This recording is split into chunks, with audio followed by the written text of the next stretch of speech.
and simplify the process. So could I ask a question? So what was the process that the planning board came up with for the capital improvement plan? Well, we have to go through, that's the point we're at.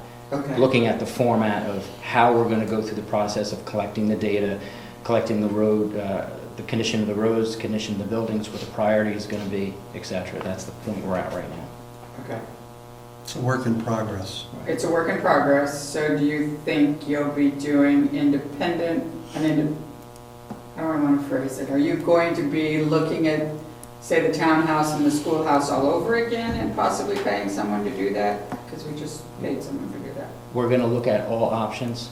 Of course, we have the engineering analysis already, but we're also going to include the Heritage Commission in this process. That'd be good, we'd appreciate it. Thank you. Any other questions about the SRPC? How about the CIP process? How about the road committee? Yeah, they should bring it Oh, yeah, all the people that would be included in that would normally be included in it. I sense from attending the meeting last night that some of this, I just got the sense that some of this was bypassing some of the things that have traditionally been in place in the town. The road committee, your work, historical society, that it seems like the planning board is I don't say taking over, but is getting involved in a lot more than normal.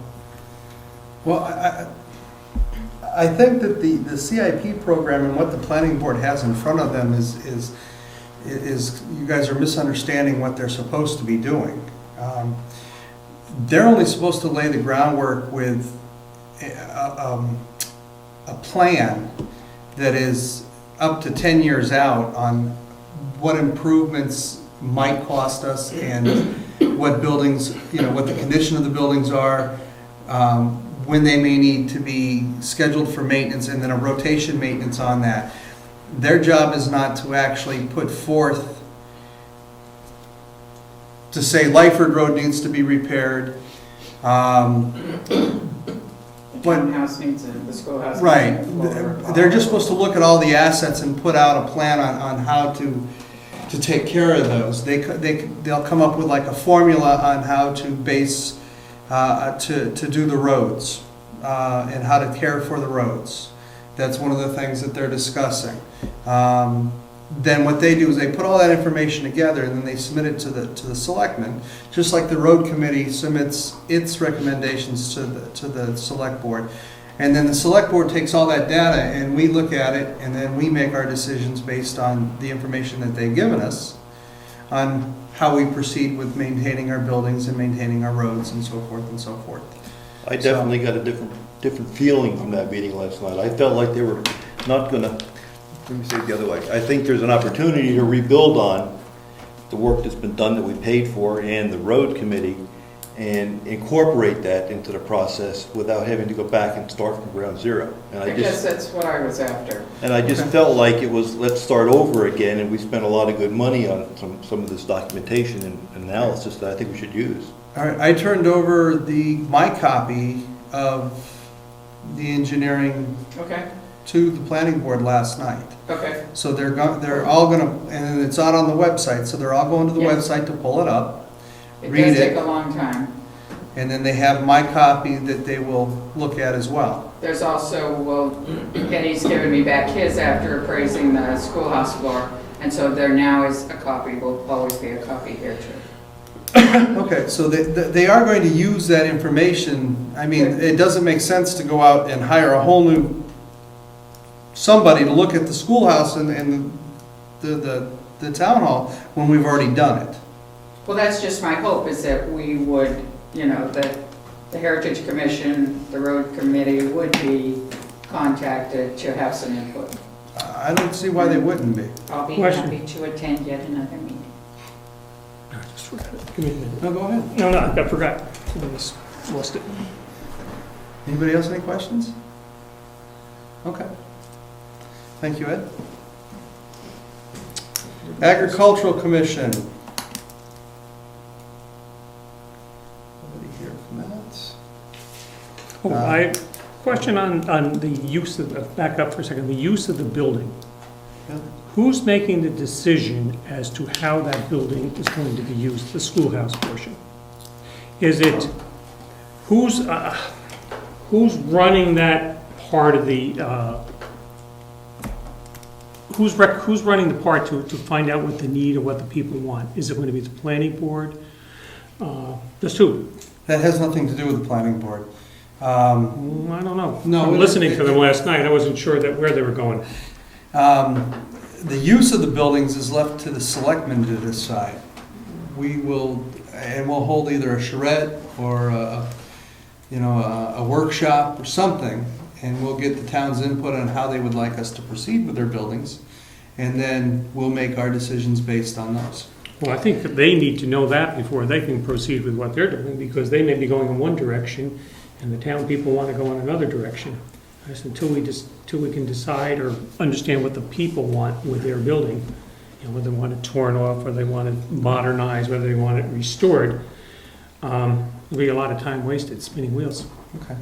I will, as the representative to the planning board, I will readdress the CIP program with the planning board and ensure that they understand what their role is in the CIP program.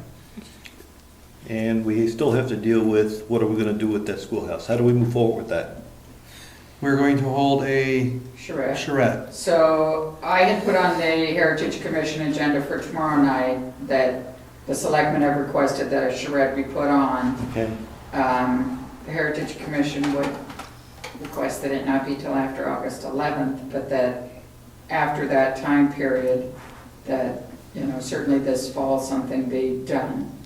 And the Heritage Commission would be willing to pay for a professional, whatever, charretter.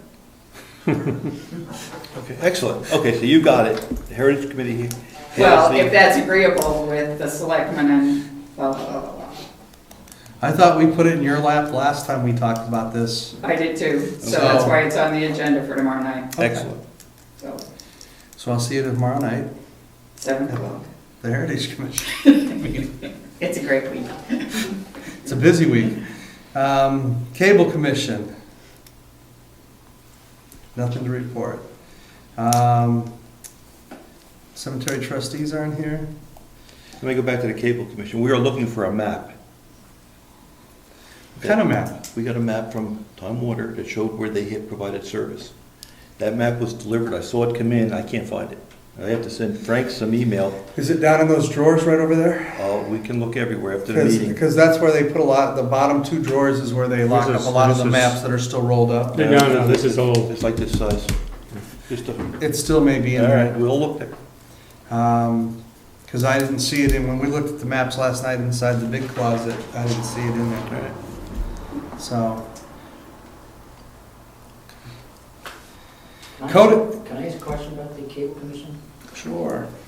I met with Wakefield today, Teresa, over in their town hall, to address their nonprofit they're trying to start up. Do we have our own contract with Time Warner, or is it combined with them? Nope. We have our own. Well, We have a, We we have have an- service, we have service from Time Warner and other companies. we have a contractor, we have a contract, but it's with 3 cable companies ago Or more. that we have been trying to renegotiate through Adelphia at first, now Time Warner, and we're at an impasse. We won't sign their agreement because they haven't come to the table with us. So at this point, we're working on an old contract. Okay, because Wakefield submitted a franchise agreement with Time Warner. They were put on the back burner, and Time Warner did Tuftonboro first. But they're finished with Tuftonboro, they're working over to Wakefield. And the reason why I bring this up is because we're trying to get these meetings on local cable, Channel 3. And there's franchise fees available if we start a nonprofit or a 501c3. And I was wondering if anybody had started doing that in the past.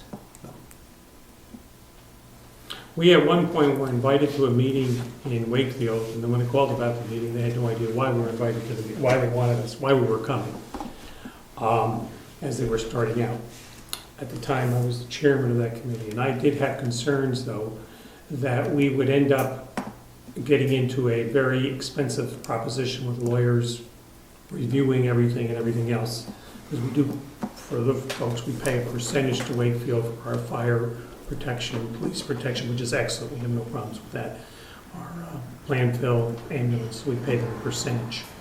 And would we be responsible for a percentage of that? I think it get expensive. So we have no ideas, so I didn't proceed with it. Because the town has the ability to use the public access to communicate with the seniors in town that only have cable access, or there's no other way for them, they don't have internet. So it would be a suggestion to at least look into either applying for the franchise fees or looking into at least the cost. Perhaps it can be shared with Wakefield, some type of agreement to get, these public meetings out on the cable channel. Yeah, part of the problem is we have very limited cable here in Brookfield. I mean, they only expanded it, last year? Down Lyford and up Stoneham. Have they got into Pike Brook yet? Garney, all They're- the way down Garney. They're all the way down Garney now. So that's just a recent development, and that was that was a process in work 5, 6 years, 7 years. But there's a huge blackout portion in this town that has no cable. So, and I don't know how that would play into all that. Last time they wrote a letter, I asked them how many people they were covering, and it was approximately 90. Whether they just pull a number out of the air, or whether it was a real number. I wanted more specific information, but they refused to give it to me. They just said 90 or what. At any one time, we estimate we're servicing 90 people. Well, I can certainly look into that, because the map you're discussing would show, because we can encourage them to expand more if they know that there's more interest and money to be made. You should join the cable committee. I was going to ask you when it meets next, because that would be a good idea. We'll contact the chairman. We haven't met in months, because we haven't met in months. Okay. And I'll be contacting the selectmen. Thank you. All right. Code Enforcement Officer, Mr. Nason, good evening. Hello. Basically, we're just a few small permits. We had one shoreland complaint that I investigated at 42 Mead Dam Road. I ended up calling the state and sending off pictures, and I'm waiting to hear back from them pertaining to dumping beach sand on their beach, which used to be fine as long as it wasn't in the water, but now anything within 50 feet of the water needs a permit regardless of whether it's downhill flowing or not. So that's pending hearing back from the state. And then we have an ongoing permit issue at 75 Lyford Road. He's applied for the permit, hasn't come in and paid for it, hasn't really done anything. It's a minimal permit because there was just very little structural damage to the fire, so it's just repairing stuff. But I wanted him to pull a permit so that I could get in there and inspect the structural stuff. So they haven't begun work because they have no power there. And I actually just called the power company to hook up their temporary today. So that's about it for the code officer. You gave a copy of that to Dave. I got some email on that. Once I got the email, I couldn't ignore it. No, I understand. I will look into that issue too. I mean, I generally don't report until after I've done some investigating. I just wanted to make sure you got it. I gave him a copy. Good one. It's gonna be fun. Just for an FYI, we have a concerned citizen who is looking for guidance on what rules are in Brookfield on running a business out of your home, or in this case, a pop-up camper. So it's been turned over to our code enforcement officer to investigate and make sure that they're in compliance with our zoning ordinances. We did discuss that a while back. We did initially discuss. I don't know if it's the same party. It is the same party, but there have been some new developments as to the actual ownership and things like that that kind of changed the playing field a little bit. And the fact that this is not a residence, That's right. That's correct. so that was the concern. Yeah. Okay. So while you're standing, let's go to That's road. why I didn't sit down. Okay, let's go to road agent. We're a small community, we share a lot of different hats here. Okay, first of all, you guys wanted a list of my maintenance things that I wanted to do, and I didn't list everything because, it's, a lot of stuff is daily maintenance. These is in the water. Would highlight The cabinet on the right. the more out of the ordinary things to do. With the exception of the sand and salt shed, I put that, filling that up in there because that's a pretty pricey ticket. I wanna fix the railroad crossing at Clark Road. Didn't we do that? Excuse me? When's the last time we did it? Didn't we do that long ago? Or am I Uh, going back to my you're previous dating yourself. selectmen's? Yeah. You must be dating yourself because I don't know when it was done last. Yeah, that road was paved in either 99 or 2000. And nothing's been done since, The at memory. least since then. Okay. So, Which one's it's that? bad in traffic. It's bad enough now that the rails are sticking up and hooks to plow, and it's a real adrenaline rush. So snowmobilers going across there all winter long. Well, I don't know what it is, but anyways, it needs to get fixed. The turnaround at Tucker Road, we discussed this last year, put it on the wish list, and nothing was done, and another year went by, and it's very difficult. You turn around on a downhill, very tight area, and we have the landowner's permission to go and modify that. In writing? Nope, I don't know if we had, do we have anything in writing for the one we're using now? Probably not. But when we did the one up on Pleasant Valley, we got it in writing. Didn't we? We have never officially done anything up there, and we didn't do anything at Palmer. No. Yeah, that one over there was taken back because Well, the We had on the landowner, other side of the lake. We as had it one. turns out, excuse me 1 minute. Do you guys have similar stuff at your meetings? Is this pretty much Prospy and Freedom, is this pretty much standard? I'm always getting at stuff you go through? I guess the map I'll wait doesn't till after show it it, came. but I read some, the archivist dug up some interesting stuff for me on Bryce Drive. Mhm. And part of that was dealing with the turnaround down there and the radius. And we have plenty of room to do what we want, actually. So that's not an issue. Okay. But didn't we have an agreement with the, going down on the other side of the lake? Wasn't there a, Pleasant Valley Road. No, no, That's the on this only side. one where we created a new one and we got, the town attorney drew up an agreement and they signed it for us to create that one at the end of Pleasant Valley Road. well, I was thinking there was one under the lake that you got somebody to sign off to turn around the truck. For snow plowing up at the top of Tumbledown Dick? Did you ever Yeah, get something I in thought writing there on was that? something in writing for that. Okay. We started down that road and it was never acted upon, and they graciously have created a turnaround and we just use it. Okay. Some things are better left undiscussed, I guess. And then the culvert, the turnaround and the culvert at the end of Pike Brook, that culvert 2 years ago came up through the tar and needs to be replaced, and that's a long one. That's at least 40 feet, if not 50 feet long. And while we do that and replace that and run that off to the side, we should widen that out to our legal extent, because it was never built to its allowable size. So is that gonna turn it back into a gravel when you're done with it? It's pretty much gravel now.